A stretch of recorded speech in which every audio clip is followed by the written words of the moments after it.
A housewife who doesn't cook ends up divorced, you know. Tom punched my belly lightly. I didn't think he used much force. But that was where my precious baby is. Hey! Stop it! Surprised by Tom's unexpected action, I reacted excessively. Tom, seeing me like that, chuckled. If you don't like it, hurry up and make lunch. Look, even the baby is saying it. Poor dad's starving because of mom. Fine.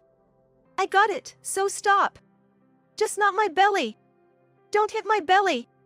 I screamed in a voice resembling a scream, and Tom finally stopped. I'm tired. Just do as you're told from the beginning. Hurry up and make it. Dash, like a sprinter. Tom said that, looking satisfied. Then he froze as he looked at the computer screen in front of him. Huh? I somehow got off the chair, distanced myself from Tom, and said while restraining him with scissors nearby. This time, I won't let you make excuses. Well, there shouldn't be a need for that. This is a lie, right? With this, I won't let him escape. This time, I'll expose his true nature. I am Hannah, 29 years old. I work for an electrical appliance manufacturer, but I'm currently on maternity leave, so I'm pretty much like a housewife. The reason for saying pretty much is because there's a reason. Doing some odd jobs and irregular remote meetings. I'm allowed to participate in those. That's because, due to my pregnancy, I entrusted the project I was involved in to my junior. I asked to participate to understand the flow of things. However, I rarely speak and am more of a bystander. Even so, I was happy to be able to participate and know the progress of the project. Seriously, that's just labor. It's a waste of time, and it's annoying. Stop it. Complaining in this dissatisfied tone is my husband, Tom. He's 36 years old, 7 years older than me. He was originally my boss at work. Tom, who was good at his job, was always relied upon by those around him. I was gradually drawn to him by his kind guidance. Getting married to Tom was fortunate, and people around us envy us, but he changed after marriage. Don't say that. Even if you call it work, I'm just doing odd jobs and attending meetings, right? Sometimes, I'm just observing. That's a waste. How about cleaning the room if you have that much time? I saw dust accumulating under the furniture recently. Tom pointed to the TV rack and the floor gap. It was a place I couldn't clean without bending down.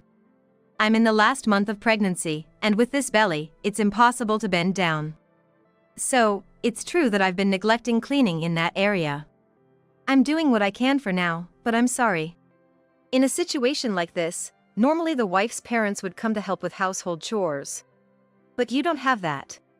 Ken said with a sigh. My chest hurt. My parents passed away in an accident 10 years ago. It's been 10 years already, but it still feels like 10 years ago.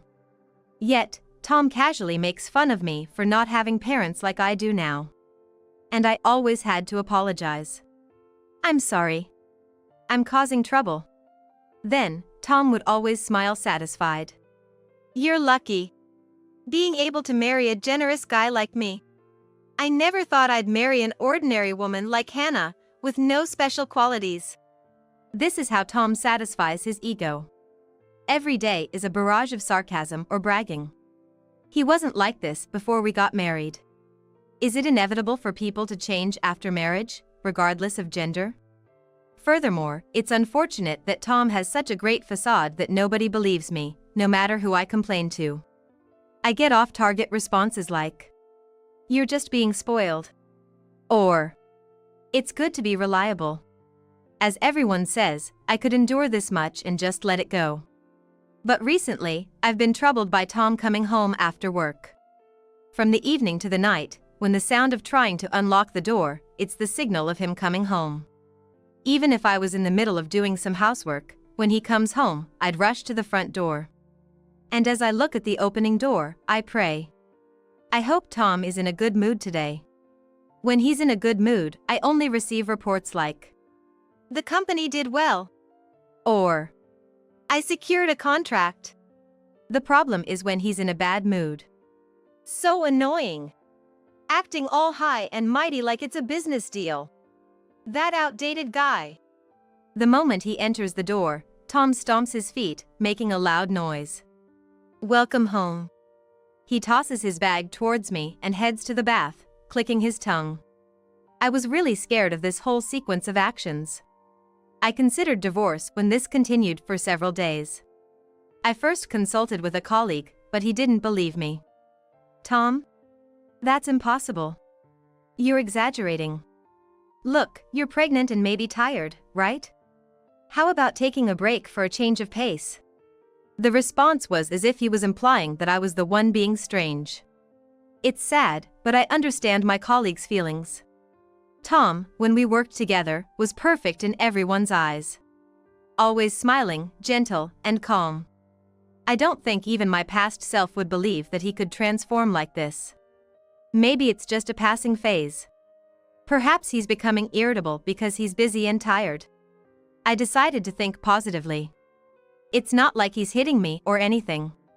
When he throws things or shouts, my body flinches, but he has never physically harmed me. Someday, he'll return to being the kind person he used to be. I hoped and prayed for that. No one would believe that Tom has changed.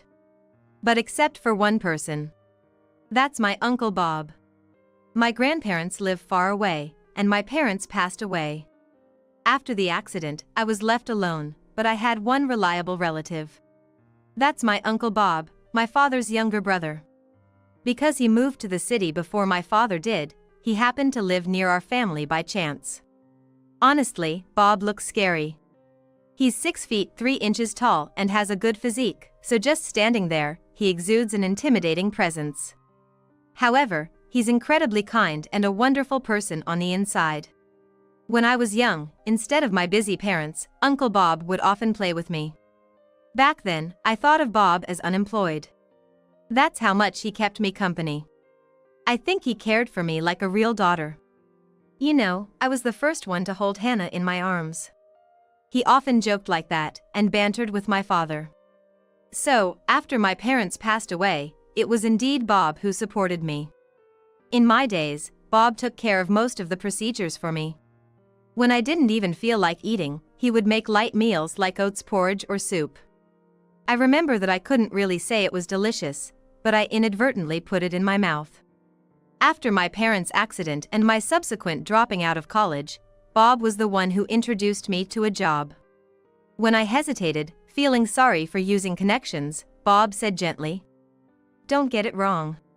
It's just an introduction. It's up to Hannah how you work from here on out." I don't know. Unable to repay my parents, I want to repay Bob. That was my goal. I had put up with a life with Tom, who just spewed abusive language.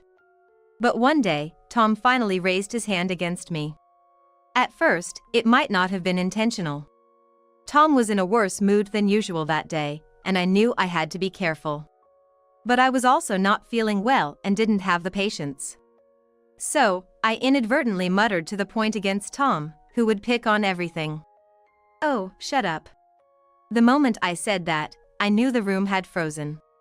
I messed up. I needed to apologize quickly. I immediately apologized, but it was too late. A magazine flew right by my face. Tom had thrown it in anger. Hey! What did you just say? Did you call me noisy when I came home tired? Hey! From there, it was useless to say anything. Tom kept throwing things one after another. Fortunately, he had rational, even though seeming crazy. Everything he threw was light or thin. Maybe because he had done it once, the threshold had become lower. From that day on, Tom, though weak, would raise his hand at me over trivial things. Scared, I thought of consulting Bob. Actually, Bob worked at the same company as us. He had introduced me to this company because he could be flexible with various things in the company. Tom hadn't said anything about Bob, so he probably didn't know they worked at the same company. But I had introduced him once, so he recognized Bob as my family. I was sure Bob would believe me. I had that kind of conviction. But, unfortunately, Bob was on a business trip abroad at that moment. Worried about me, Bob offered to listen to me over the phone if that was okay. For a moment, I thought I should lean on him, but Bob is that Bob. If he knew my current situation, he might rush over. That wouldn't be fair to the company and Bob. Helplessly, I decided to wait for Bob to come home. By the way, I also consulted my colleague and friends, but nobody believed me. Moreover, somehow, the fact that I was talking about Tom reached Tom himself. Tom apparently laughed sadly, was like, I intended it as a form of physical closeness. Everyone completely believed this excuse. Thanks to that, I ended up being treated as just an overly self-conscious wife. One day, as I was working in my room as usual, Tom came by. It was unusual, Tom's day for remote work too. I knew this in advance. I'm hungry. What about lunch? Tom said, almost tossing it out there. Oh, just wait a moment. I'm working. Tom let out an irritated sigh. From that tone, I immediately understood. He's coming. The usual one. I instantly tensed up and prepared myself mentally. Usually, it's either the arm or the leg. And Tom approached me with a nasty grin on his face. A housewife who doesn't cook ends up divorced, you know. Tom punched my belly lightly. I didn't think he used much force, but that's where my precious baby is. Stop it, please! Shocked by Tom's unexpected actions, I reacted excessively. Up until now, he never went for my belly, no matter what. I curled up on the chair, trying to protect my belly with my own arms. Tears welled up from fear and anxiety. Seeing me like that, Tom laughed in amusement. If you don't like it, then make lunch already. Come on, even the baby is saying it. Dad's hungry because of Mom. Ouch! Please! Please, just don't hit my belly. Why would he do something so cruel? I'm his wife, and the one inside my belly is our child. I couldn't comprehend it at all. I don't want to do this thing. But, you know, it can't be helped. You don't make lunch. Dad's pitiful, huh? While speaking like that, Tom's hand didn't stop. He persistently hit my belly over and over. I couldn't resist much because I was seated in a chair, making it difficult. All I could do was defend myself as best as I could. Okay. I get it. Please stop. Just don't hit my belly. Screaming in a voice similar to a cry, Tom finally stopped his hands. I'm tired. It would have been fine if you just did as I told you from the beginning. Hurry up and make it. Dash over. Saying that, Tom lifted his face, looking satisfied. And then, he froze as he looked at the computer screen in front of him. I somehow got off the chair, distanced myself from Tom, and said while restraining him with the scissors that were nearby. I won't let you make excuses this time. Well, there shouldn't be a need for that. This is a lie, right? Answering Tom, who was all pale and flustered, was a person on the other side of the computer screen. I want to believe it's a lie too. I never thought you'd be such a despicable person. The one holding his head in his hands on the screen was the department head. Several other employees were looking at us with disgusted expressions. No, it's not like that. I didn't hear anything. Yeah. I was set up. I was tricked. Tom clung to the computer, almost groveling to the department head. You have a bad reputation. Didn't I tell you? I said I was in the middle of work, so wait. I didn't lie or deceive anyone. If that's the case, then say you're in a remote meeting properly. If you did that, then Tom started to say, then stopped himself, his face pale with realization. He was about to say, if you did that, then I wouldn't have hit you.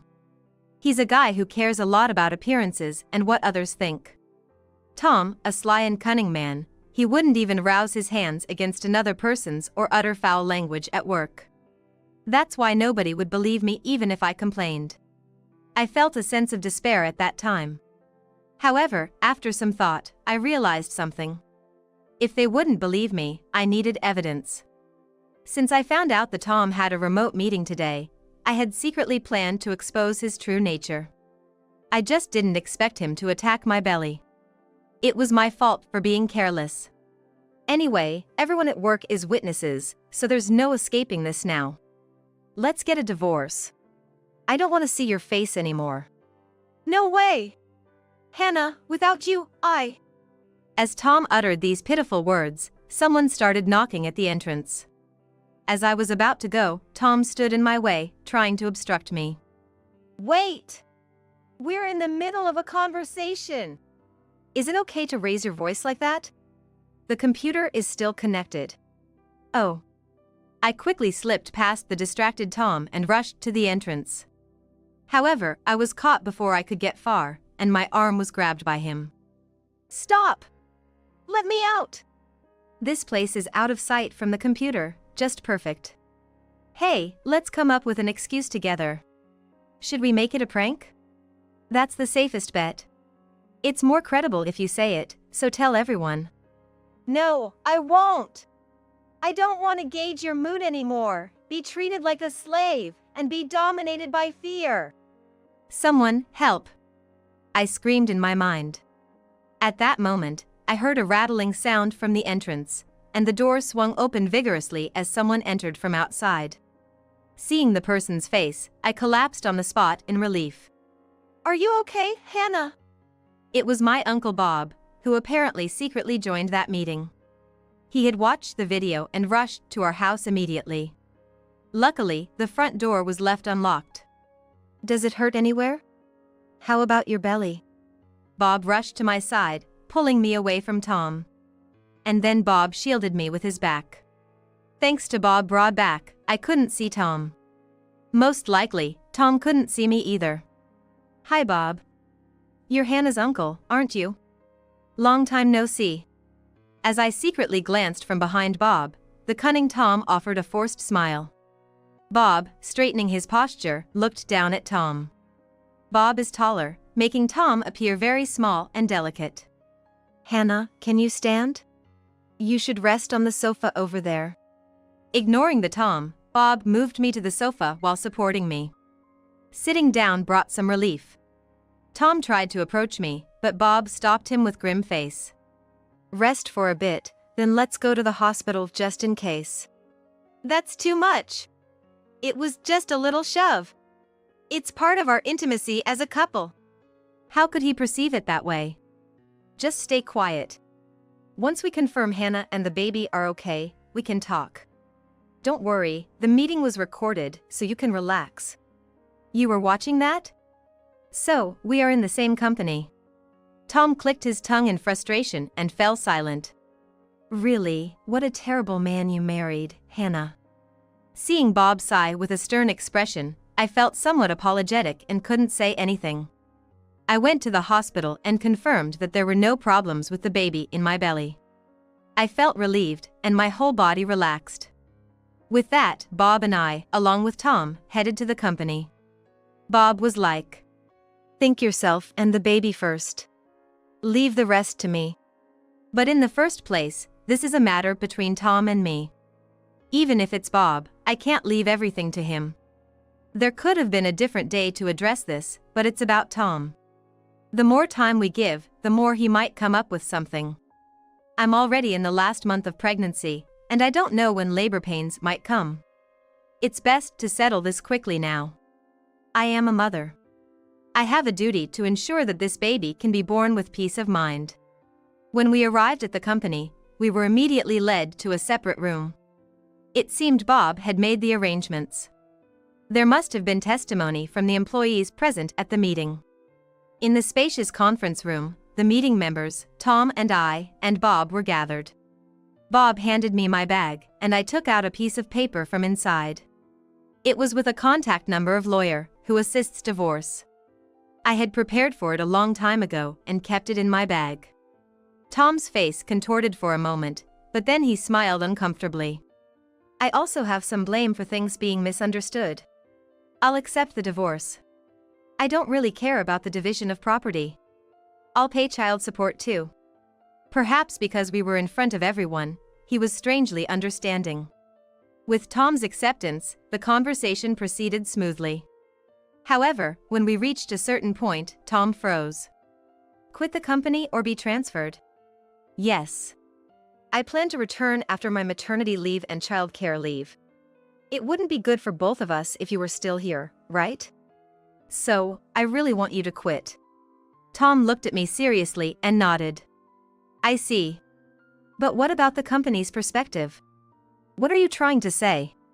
I don't mean to brag, but I think I'm a valuable asset to the company. I have good performance. No problems with relationships. And I have a good reputation with our business partners too. Indeed, Tom, with his pleasant demeanor, was considered the ace of the company. A so-called immediate contributor. If things continued this way, it was said that he would undoubtedly become an executive in the future. On the other hand, Hannah is, for better or worse, an average female employee you can find anywhere. Oh, I'm not belittling you. Just stating the facts. I understand. Furthermore, if you're a single mother with a small child, you'll inevitably have more time off in the future, right? You'll surely become a burden to the company and your colleagues. I had thought about this when I became pregnant. I don't have parents to rely on. If something happens, I have to figure it out myself. That's unavoidable, but for the company, I might honestly be a troublesome employee. I understood what Tom was trying to say, even if I didn't like it.